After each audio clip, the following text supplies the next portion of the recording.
So tonight I'm going to talk about anger, a little angry things.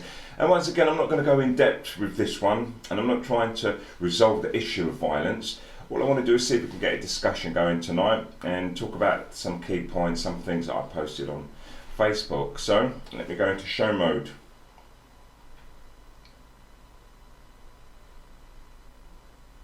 Hi, I'm the OBG. So tonight I plan to cover three main topics, as I was just saying, and all of those topics are centered around anger. First of all, why the youth are acting so mad these days, based on an idea that I have. So do listen closely and feel free to join in the discussion. You can call in also if you wish by using Messenger. Hopefully that link should be set up. I'll be talking about what I term angry white boys, which is a term I attribute to those boys and girls that often come to argue with me on Facebook about race and why they don't see colour every time I post something about being black or another black person. They also make themselves known whenever they feel that their little inner racist is getting uneasy over topics that they have no idea about. Now, I know that many people live under the idea that it's okay to have any opinion about anything, but I beg to differ. And then finally, I'll be asking, why is everybody so angry? And I'll be expecting this to be a discussion amongst us also. So, let's get this party started.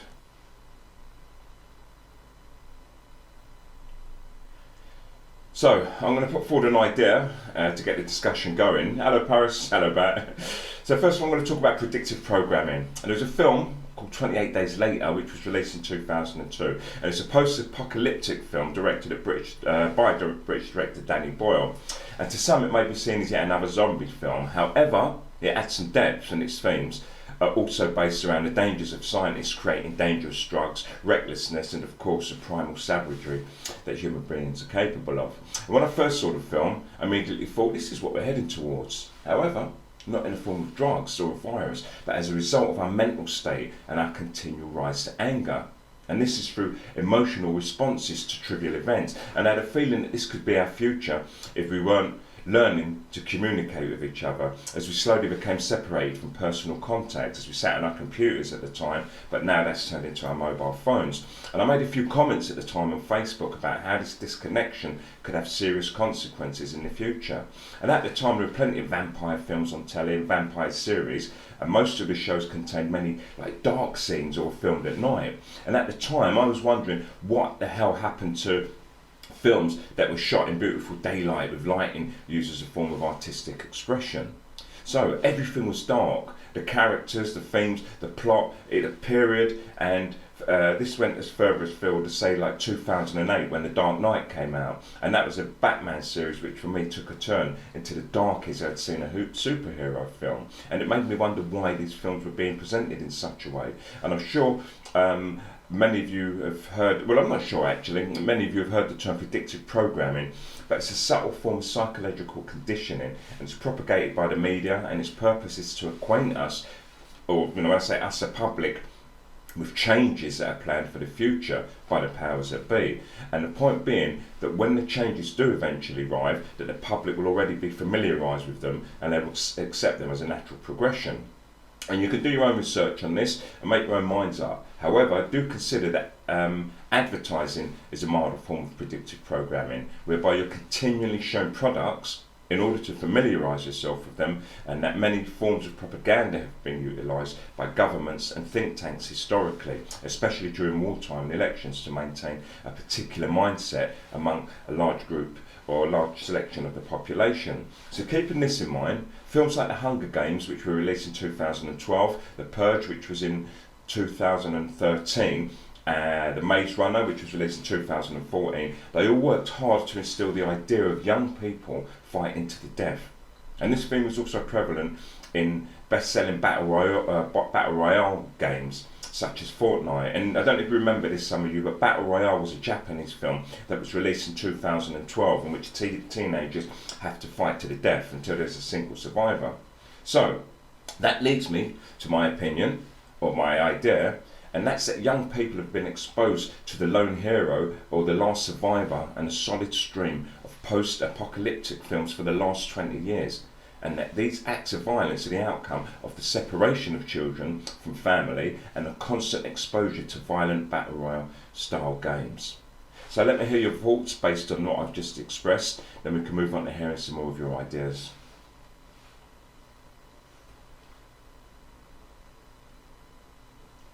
Right, okay, so just an idea. I'm not saying it's a solution, and I'm not looking for a solution. I've grabbed my section for YouTube, so if anyone wants to add anything to that, do go ahead.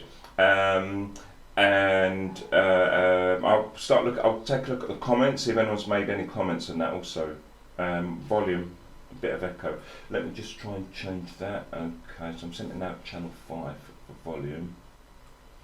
Right, I'm talking. If you can still hear my voice, then just say yes, somebody, you can hear me.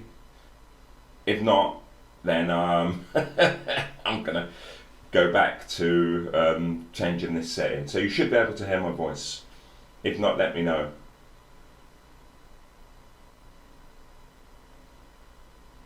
I think I've got like a 30-second delay here between the time I see your texts and I say anything. So there's going to be a little moment's silence here. Can you hear my voice? Okay, 2 new comments. Maybe I need just. Okay, you can, but it needs to be turned up. And thanks, Bat. 1 2 1 2. Where's my voice? Not very loud today.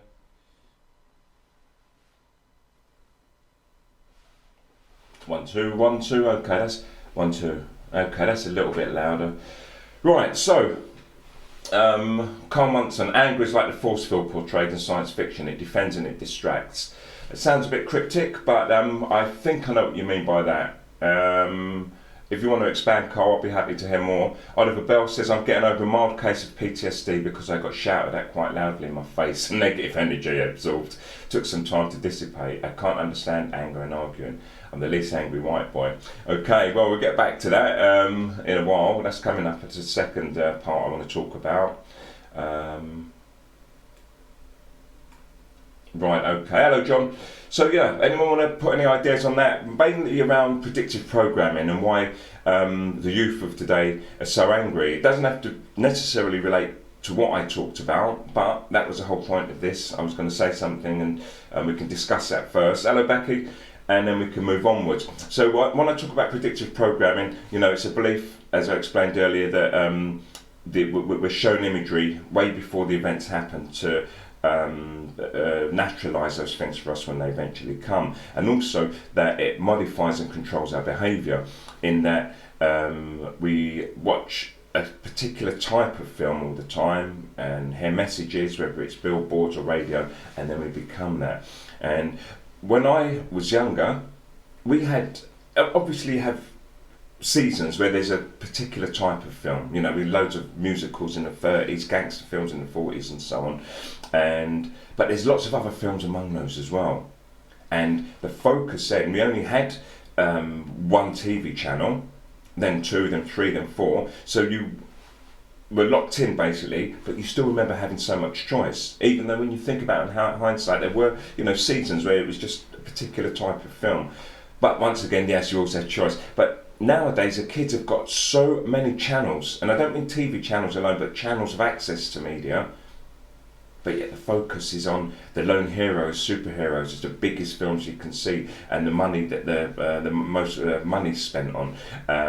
Then you have the darkness in films, right from the vampire films in the late 2000s up to the Battle Royale and Soul Survivor films, which I think are playing a really large part, more than it seems, in the corruption of youth. And when I first saw that film called The Purge, I was horrified. And I know it sounds like an old man not understanding, but films affect people. They claim they don't. We used to watch things like The Sweeney, which is a police series when we were kids, and you just smash your mate up against a car and say you're nicked because you were copying television.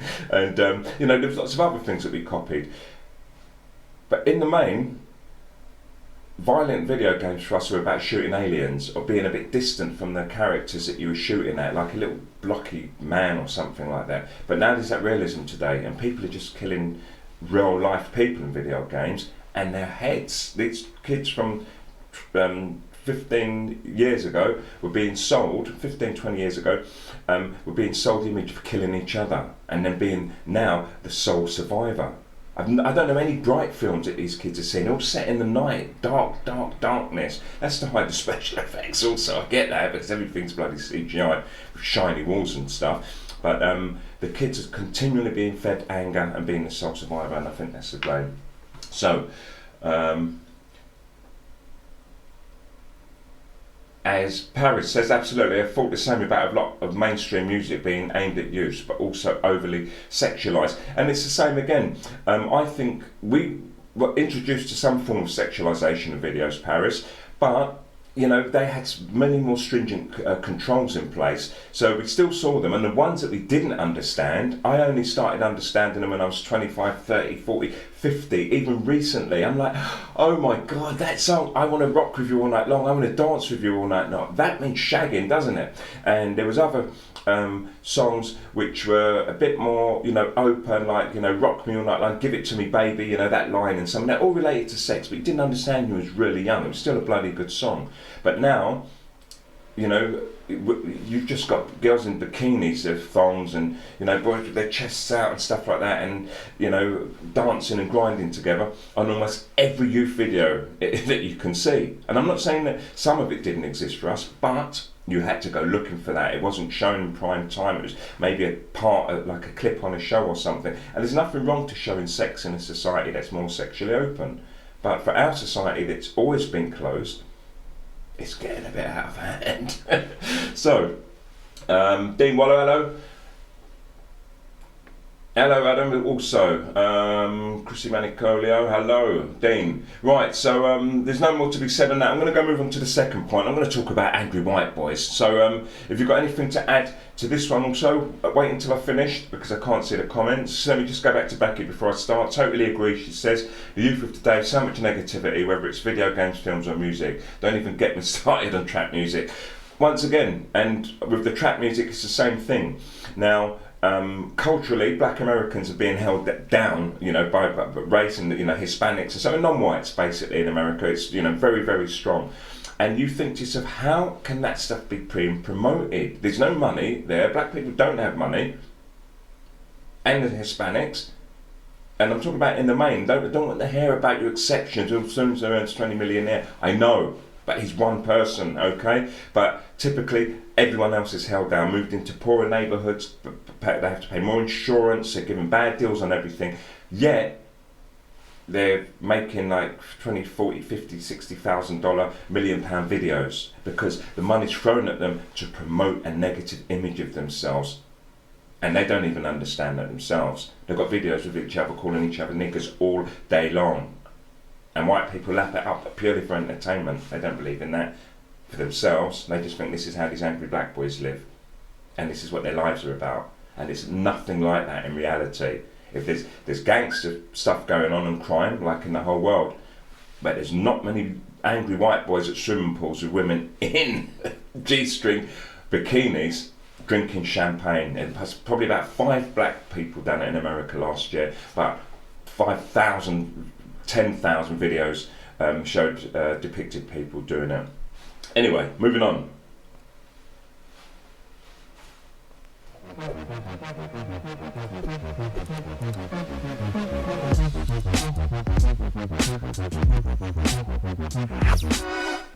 Right, I said I was going to move on, but Paris has just typed in, agreed Becky, the whole Xanax SoundCloud rapper scene is worrying. So if you want to expand on that a little more, I'll do this segment in a moment, because once again, as I said, as you get older, it happens to the best of us, we kind of lose a little bit of touch with what's going on. Like Xanax is a drug as far as I know, but it's probably a young rapper who's doing some rubbish or talking some rubbish, as you mentioned there. So there's also conflicts between a lot of these, you know, angry black boys. That one of them would just get up and rap and say something negative about another one, and the next one they're starting a gun battle in like the streets of North London. And this is happening as well in the north of England. You know, people aren't talking about it. The Scottish and the, you know, the Midlands boys are all fighting each other. White boys there, like, you know, stabbing and shooting is going on all the time. Someone posted on my wall today that, you know, there was a stabbing in the Midlands somewhere and a shooting, you know, all in the same space in town.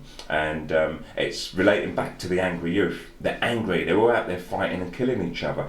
And I'm going to do a show soon which offers up a host of solutions for this. Even though I don't have the solution, I've done a lot of study, and rather than me try and do it tonight, which wasn't the point of this, I'm going to do a show that's dedicated to discussing some of the possible solutions, because we can talk about the what's actually going on, but we need to really discuss the causes, ways to prevent it, and also what we're going to do about it, because we're the men now. We are the men, and we have to really start considering about how we're going to deal with the boys. I do this wherever I live in my locality, so I'm not talking about me failing by not coming back and helping at England. I can still put ideas forwards, but I know a couple of the angry boys where I live, and they're cool with me, and then while I'm being cool with them, I slip in a few gems. So when I see them next time, they're talking about work, they're talking about being good, they're talking about doing good things. So make sure you're doing a lot of that yourselves also.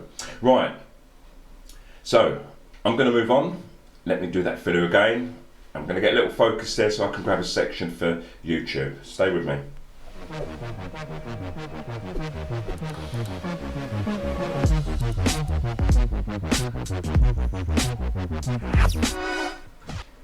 Hi, I'm the OBG, and I'm going to be talking about angry white boys. It's a term that I use.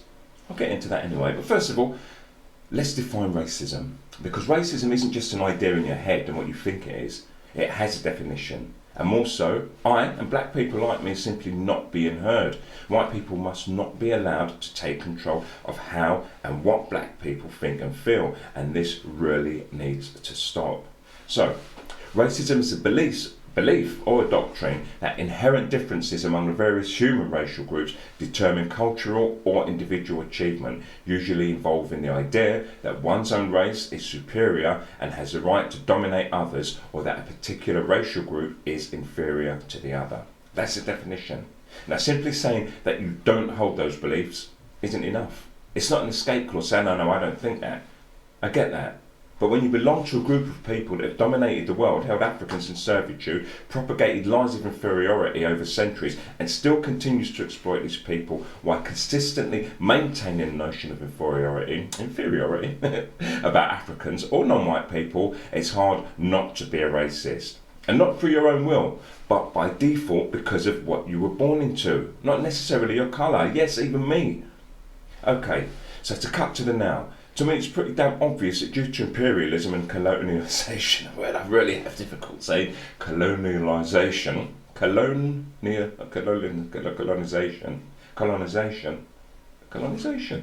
the victors and the subjects of the dominating forces countries have simply bred a mindset that hold on to these entrenched beliefs.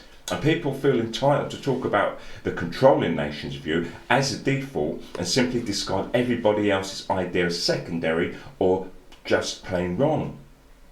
And I can tell you, that it happens all the time. In fact, I can't even tell you the amount of times, including today, that angry white boys, I'm getting there, feel that they have to tell me about black people, all based on news headlines. And I think the current racial tension that's prevalent in the UK and the US, in fact worldwide, has given rise to a new movement of bold, uneducated, angry white boys. And they feel it is their place to opine freely about anything and anybody that is not white male.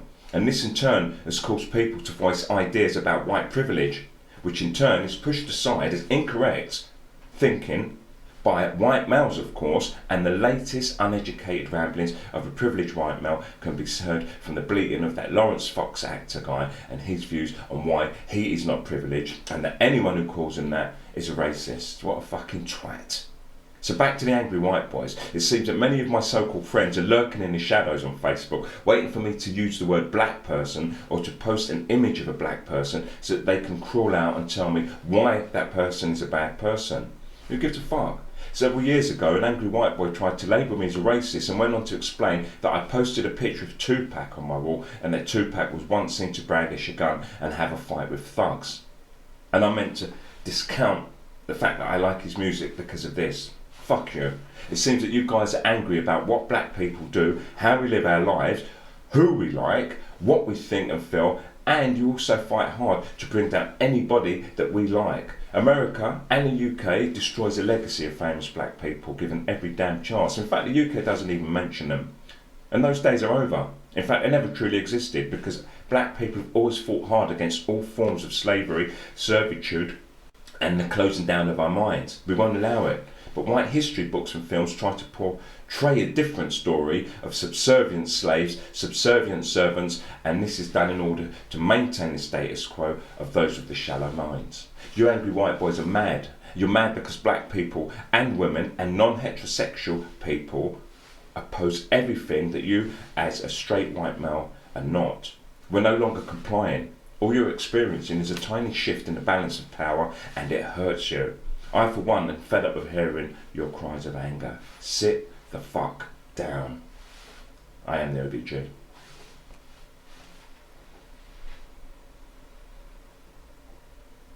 Okay, got that section wrapped up, I think.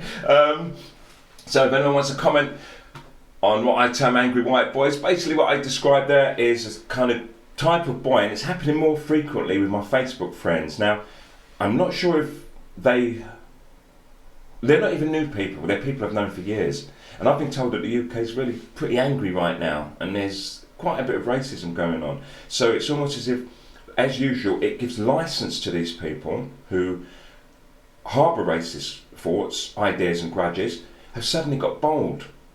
And now the worst thing you can do, and I'm hoping that the people who I'm talking about right now can see this, because the people typically watching this, I know that you're good people. I know when I say, oh, you know, fucking mad white people, you know, killing black people, you don't sit there going, oh no, not everybody, not me. You know it's not about you.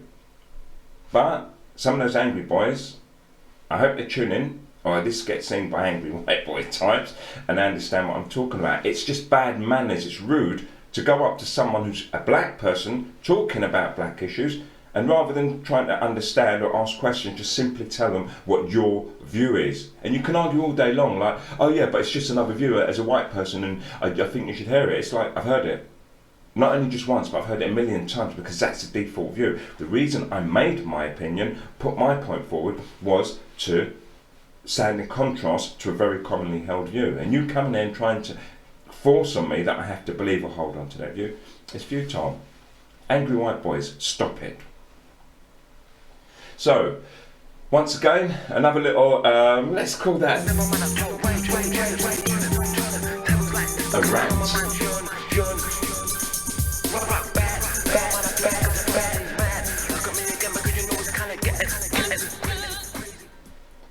Yeah, let's call that a rant.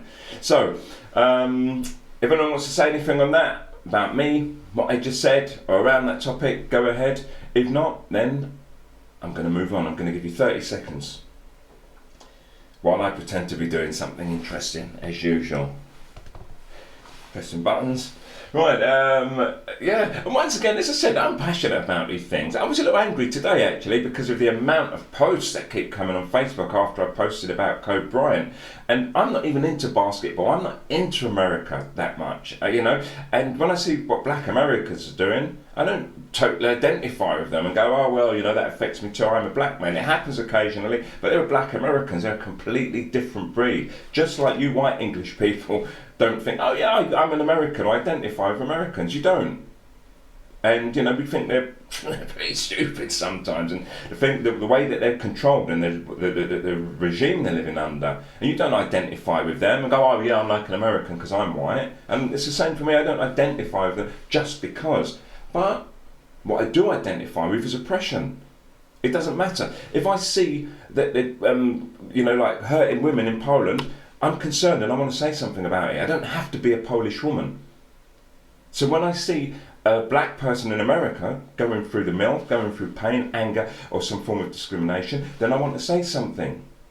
And when I do, which I didn't do in this case, someone always has to pop up their little, let me just remind you something, Mr. Black Man. You're talking about defending that black man or supporting that black man, and that black man committed a crime in 1984. That black man, this and it doesn't matter. Just like you have an idol you like, and I can speak for almost everyone in here right now, you've all got an Eminem album.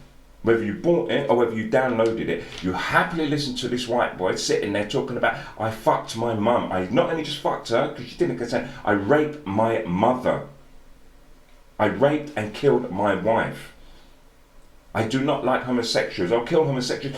all this from one man, and no one says nothing. He's a best-selling rap artist for years, and everyone's got a record of his. I love Eminem, Eminem. That was a nanny dance, by the way.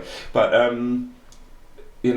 when someone says to me like, "Oh yeah, but Tupac had a gun and he was a thug," it's like, why do you hate on black people so much? Why can Eminem do it and he can't? And you may argue about Eminem's not violent in real life, but he was actually charged with an offence with having a gun and so on. People can't see the parallels. So, I'm not trying to say Eminem's a bad person. What I'm saying, he's a human being. All lives fucking matter. And when I'm in a right mood, I can sit there and I can groove to an Eminem tune. And I know all of the lyrics to all of the songs on the first album, like everybody else. So what I'm saying is, if you're going to be allowed to express your anger, your hate through music, and just a pleasure with the beats as well, because sometimes, you're in a different mode, you love the beats, damn well let me do that too. Do not point out what I'm doing as wrong. I'm not going to be perfect for anybody, ever. I'm going to try and be perfect, but not even perfect, better for me, for my own reasons. Right. Hello Nana Kojo, Tony, Marlene and Aaron. So that's the discussion about why I think predictive programming affects the youth in England today, and could likely be a result of the way that they're fighting and being angry.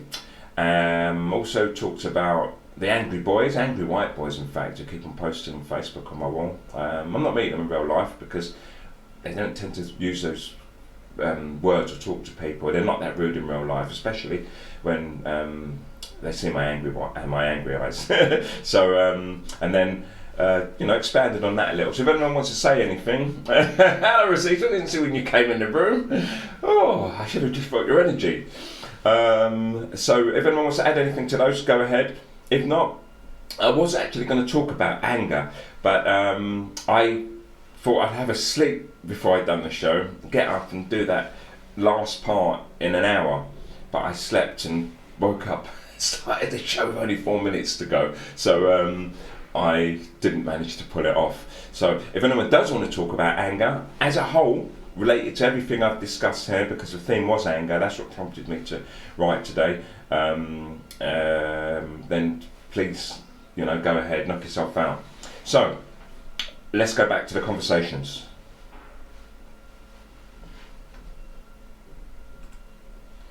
Right, so as Becky says, as a white person who grew up in a mixed multicultural family and era, it did take for me to educate myself on racism, as I've never really experienced it or seen it.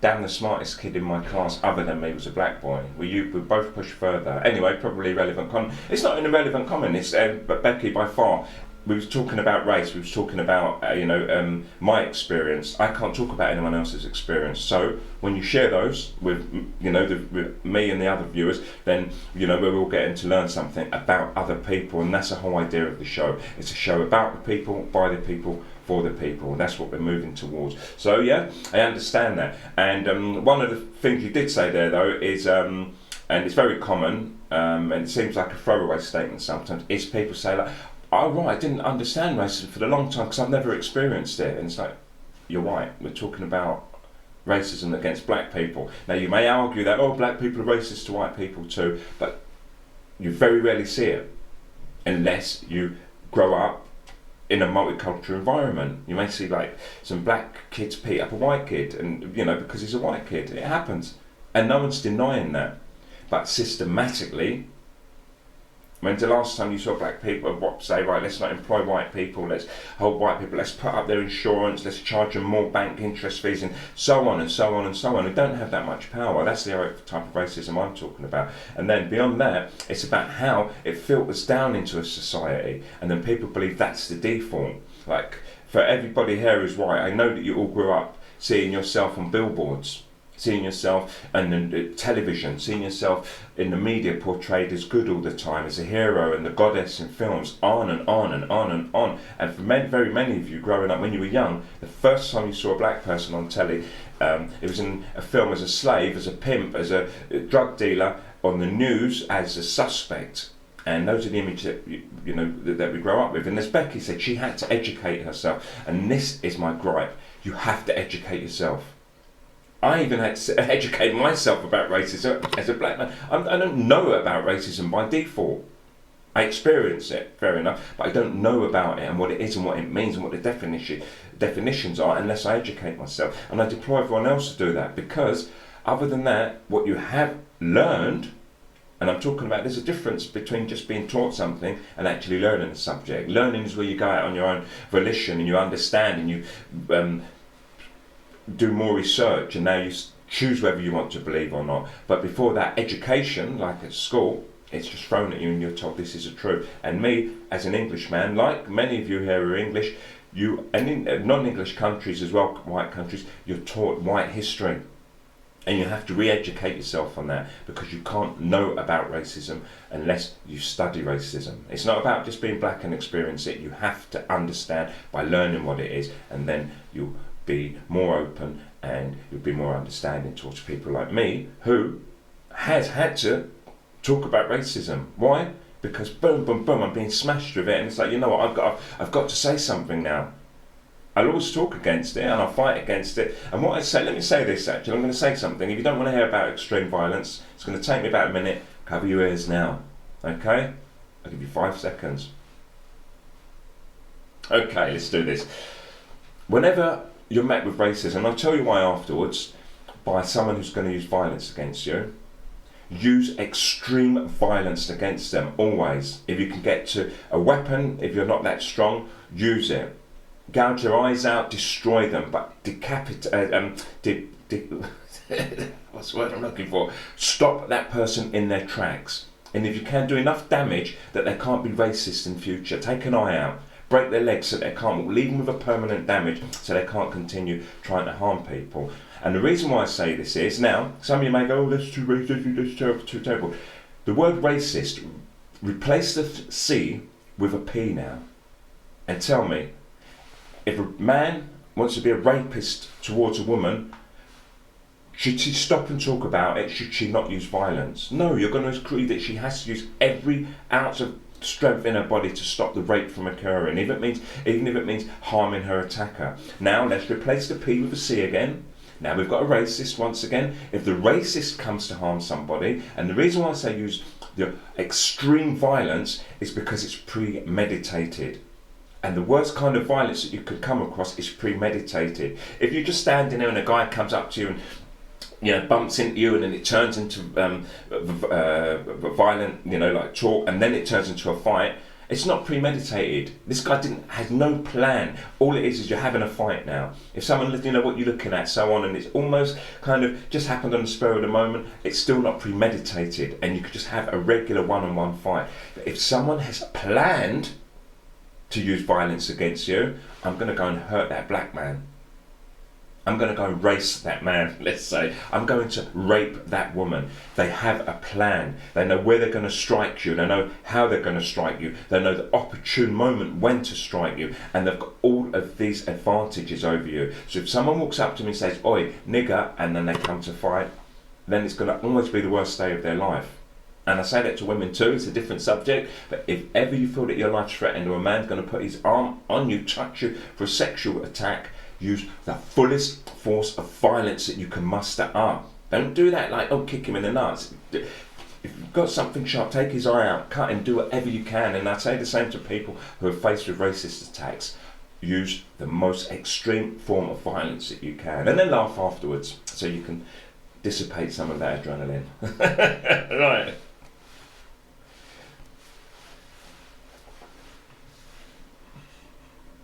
Right, if you just popped in right then, I may look like some loony bloke talking about violence, but I think you need to look at the rest of the show because it puts it all into context. So, hello Gary, hello Julie. Yeah, I'm a nice guy really, but like everyone else in the room, we're all capable of extreme violence, and I've always maintained mine and saved it for racism, and everyone who's ever come across me with a racist attack has regretted it, every single one of them, and those have been some of the proudest moments in my life. So and I know, yeah, it's violence, but what do you want me to do? Sit back and take another bottle or knife scar purely because I was going to back off from a racist? It's never going to happen. And I'm not traumatised in the sense of, oh, I'm mad and violent because of, you know, black man who's been hurt. It's like, no, it's a choice. It's a choice, because for what I have been through, I could be a completely different human being, but I choose not to. And for those of you who know me, met me, or heard the stories and have corroborated them, I'm a nice man and I'm a kind man and I do my best and I love everybody. But I'm not just capable of love, it's that simple. Right, on that note, any questions? Anyone want to add anything? Let's talk back to Becky. Becky's left a comment. I get it totally. I didn't really see it towards black kids either. If anything, Asian kids had it the hardest. And Asian kids have it hard as well. Now, the actual racism, this is once again I'm talking about, it happens to black people, whether you witness them having it or not, or Asians having it. It happens because it's entrenched into our society. The options aren't there. As many options, the knockbacks, when you apply for jobs and that. Like my name and the way I speak, the amount of interviews I went for in the past. I've got nearly every job I've ever applied for, by the way, because I'm a good salesman. I sell myself really well. But the most common thing is on the phone, oh, hello, I'm Cedric Edwards. Yes, I see you at 3 o'clock, bye. And then I get at 3 o'clock and they're like, oh, you're, and there's always that confusion. I understand it. That's not like racism in its deepest form or anything. That's just like a funny kind of black thing. But often when people turn up as a black man, they won't get a job as soon as they're seen walking up to the building. And I know, because the environment, as some people say, and it's very racist, the environment isn't suitable for this type of person. Now, they argue that, they do some kind of metrics in workplaces, they've been doing it for years now, like 20 years or so, whereby they have a particular environment, I forget what the term is they use, in the workplace, and if you don't fit into that, then they won't employ you. And I just think, okay, that's not a bad idea. I didn't really like it, but I thought it was clever the way he was using these metrics, and it seemed to make sense. Like, I've applied for a job and I didn't even want it, to be honest, and when I left, and I've turned jobs down even though I've been told I've been successful, because after the interview I walked in, there was all these geezers, they're all lads, I read FHM magazine, nothing against it, your own personal choice, but the character, they're beer boys, Friday night, drinkers, elbow up drinkers and all that, and I thought I wouldn't work there for all the money in the world. Not because I'm afraid of them, but because it would just be a shit environment, I know it, and they looked for people to fit in. Every one of them was the same. They showed me the team and stuff like that, and I was just, this is a company run by a geezer called Dave. He's employed a Dave. There's Dave 1 and Dave 2. There's Rob, there's John, there's Ian, and they all had the same kind of mentality. And as I said, I sell myself in the interviews. I thought, if I want to get this job, I'm going to have to stop being posh Cedric. I lived in Essex for a while, got a bit cockney, and it's like, you fit in, you can take this job if you want. But what I mean there is, those metrics where they try and get someone to fit the group, in some groups, it's 90%, 99% white, and they won't let a person because they're black, not necessarily because they're the surroundings, and that's the kind of damage it does. Same with women in male environments. Oh, she doesn't quite fit there, I forget the term, but she won't fit in there. It's like we want to be able to swear and tell dirty jokes at work, and can't have a bird in there spoiling that, and it creates that in a workplace, rather than saying, no, let's start inviting everybody in and let's change the dynamics. Thank you. Thank you for supporting me on the violence there, Becky. Right, Catherine, hello Phil. I don't know if I said hello to you, Beach, but hello Beach Davis. And Lewis, so I missed out there. So, that's it. I've really wanted to grab 2 sections for YouTube. I've got those nicely sewn up with a beginning and end. But I'm going to spend another 1 minute waiting for someone to comment. Thanks for holding me up tonight, Becky, by communicating in this way. And if anyone wants to say anything about race, violence, being angry, extreme violence, you've got 60 seconds starting from now, and then I'm going to close on down. Oh, and before you go, if you do like my work, if you do like what I'm doing, or you want to support me for the future and help me to grow, and I mean financially, cheeky I know, but please take note of these numbers.